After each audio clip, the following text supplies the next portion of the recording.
এখন সব ইফতারি পার্টি হয়, ইফতারি পার্টি, বুঝলেন?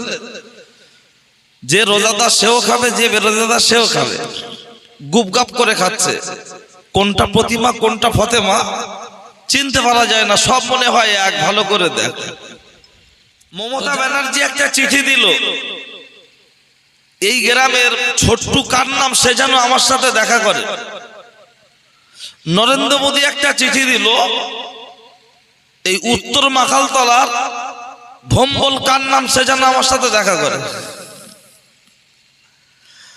তাহলে টিএমসি তরফ থেকে যে ছেলেটা চিঠি পেল, সেই এলাকার মেম্বার, প্রধান, এমপি, এমএলএ এর কাছে গিয়ে বলছে, চিঠি তো আমার কাছে এসছে, নবান্নে যাব না কালীঘাটে যাব, আমি একা যাব না তোমাদের সাথে যেতে হবে। ও কাকা একটু বলো। বিজেপির চিঠি যে ছেলেটা পেল, সে বলছে আমি কি অশোক কান্ডারির সাথে যাব না দিলীপ ঘোষের সাথে যাব। আর নতুন করে একটা ওই আতঙ্কবাদী সন্ত্রাসী জেহাদি বেরিয়েছে, মেদিনীপুরের দিকে বাড়ি, ওর আবার নাম টাম বললে আর উজু ভেঙে যাওয়ার ভয়। হ্যাঁ না, তা যাক, পরে বলছি, কারণ দোল হয়ে গেল না কালকে। খুব চেষ্টা করেছিল মসজিদ টসজিদ দুটো একটু ভাঙবে, একটু মারধর হবে, তাতে দেখানো হবে। আসলে সব চলে চলে মাস্তুতো ভাই, ওই জন্য নতুন একটা নামটা আবিষ্কার করেছি। 5 একে 5, 5 দোকানে 10, 3 5 15, ও নামটা ভুলে যেতে পারো। এখন নতুন নামটা চোর একে চোর, 14 দোকানে চোর, 3 চোরে খচ্চর। ও মুসলমানদের কেটে দেবে, ফেলে দেবে, ডুবিয়ে দেবে কথা বলতে পারে। আর সে কথাটাকে প্রতিরোধ করার জন্য মুর্শিদাবাদের একজন ব্যক্তি প্রতিবাদ করেছে, তার নাম আপনারা জানেন। প্রতিবাদ করার জন্য তাকে শোকজ করা হলো, সে আমাকে মারতে আসছে, মুসলমান জাত তুলে ঘেঁটে দিতে পারছে, তার বিরুদ্ধে কোনো অ্যাকশন নেওয়া হলো না। কিন্তু সেটাকে প্রতিবাদ করতে গিয়ে তাকে আপনার খেসারত গুনতে হচ্ছে। কথা ঠিক কি না? তো ঠিক আছে, ওটা পরে আসছি, আগে কথাটা ক্লিয়ার হোক। ভাই ও বাবাজি, ঠিক যে ছেলেটা দিল্লি থেকে চিঠি পেয়েছে, সেও দিল্লির নেতাদের কাছে যাওয়ার জন্য আলাপ আলোচনা করছে, চায়ের দোকানে যাব না পার্লামেন্টে যাব। তাহলে সামান্য একটা নেতার নেত্রীর সাথে দেখা করতে গেলে যদি মেম্বার, প্রধান, এমপি, এমএলএ দের পরামর্শ দরকার হয়, এই দুর্গম রাস্তা পাড়ি দিয়ে জাহান্নামকে অ্যাভয়েড করে জান্নাতে যেতে হলে আলেম বান্দাদের পরামর্শ দরকার আছে না নাই? কথা ক্লিয়ার? আর একটা গেও বাংলায় বোঝেন, সমস্যাটা হয়ে গেছে এখন ওই। তো ঠিক আছে, চলে, যা আছে কপালে হয়ে যাবে সকালে, ছেঁড়া কাটা বগলে, টেনশনের কিছু নেই। সকলে প্রাণ খুলে মুহাব্বতে দরুদ আল্লাহুম্মা সাল্লি আলা। আমার এখানে থাকার দরকার হবে না, যদি মনে করেন অধিক আপনি কাজে, আমি আমার কোনো চাপ নেই, আমি একা থাকলে সমস্যা নেই।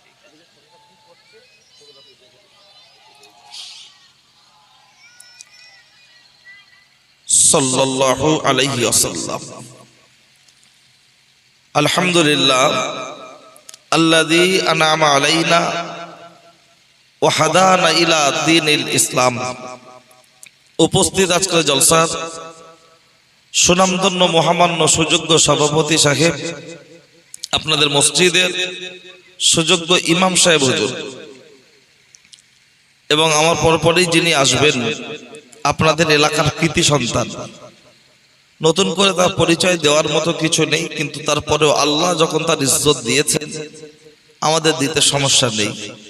জনাব আল্লাহ হযরত মাওলানা মুফতি আব্দুর রফিক সাহেব হুজুর,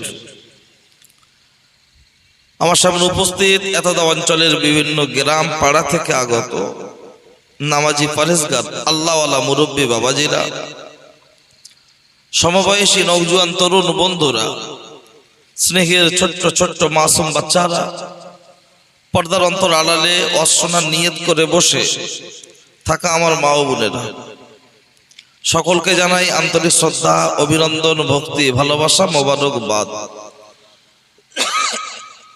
আমি যে সময় মাইকে মুখ দিয়েছি, এই সময় একদল মানুষ আছে রাস্তায়, আরেক দল মানুষ আছে শয়তানি ধান্দায়। কেউ আছে গাড়িতে, আবার কেউ আছে বাড়িতে, কেউ আছে বাড়ির খাটে, কেউ আছে ঘটিয়ারির হাটে। আমরা কিছু মানুষ বসেছি আজকের খেলার মাঠে। আমার আল্লাহ আমাদেরকে ওই সমস্ত মানুষদের মধ্যে হতে বাছাই করে, ছাঁটাই করে সুস্থ শরীরে জীবিত অবস্থায় এই বেহেশতের বাগানে বসিয়েছেন।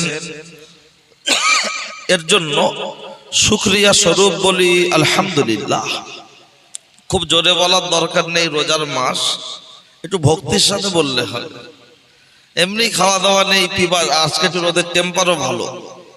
তবে এই সময় যদি পার্টির মিটিং হতো কেমন হতো বলেন? গত দুদিন আগে আপনাদের কাছাকাছি কোনো একটা জায়গা হয়ে গেল, এখন সব ইফতারি পার্টি হয়, ইফতারি পার্টি, বুঝলেন? যে রোজাদার সেও খাবে, যে বেরোজাদার সেও খাবে, গুপগাপ করে খাচ্ছে।